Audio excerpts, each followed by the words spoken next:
The Hindu राष्ट्र channel में आपका स्वागत है। जानने से पहले चैनल को सब्सक्राइब कर दे।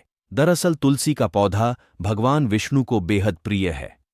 माना जाता है कि नियम पूर्वक तुलसी की पूजा करने से माता लक्ष्मी और भगवान विष्णु की कृपा हमेशा बनी रहती है। हिंदू धर्म में तुलसी के पौधे को बहुत पवित्र और पूजनीय माना जाता है।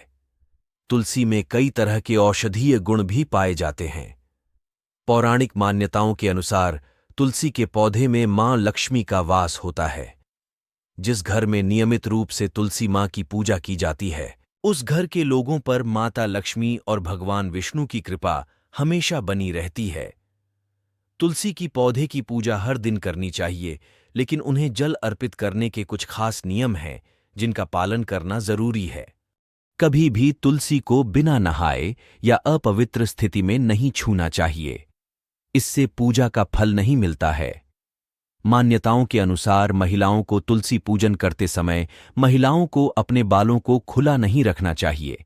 अन्य पूजा अनुष्ठानों की तरह तुलसी पूजा करते समय भी बालों को बांधकर रखना चाहिए। तुलसी के पौधे में जल चढ़ाने का सही समय सूर्योदय से लेकर उसके 2-3 घंटे बाद तक का होता है।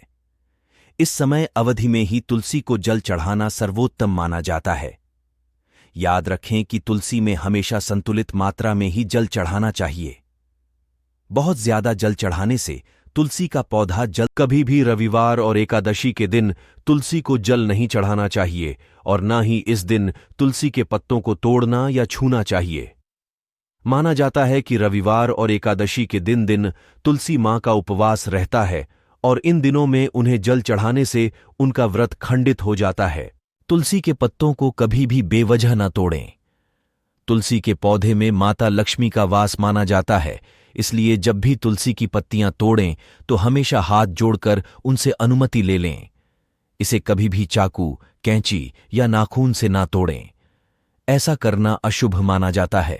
माना जाता है कि तुलसी मां को जल देने से भगवान विष्णु की कृपा होती है। तुलसी के पौधे में जल चढ़ाते समय इस बात का ध्यान रखें कि जल चढ़ाने से पहले किसी भी तरह का अन्न ना ग्रहण करें। हमेशा तुलसी को जल अर्पित करने के बाद ही कुछ खाना चाहिए।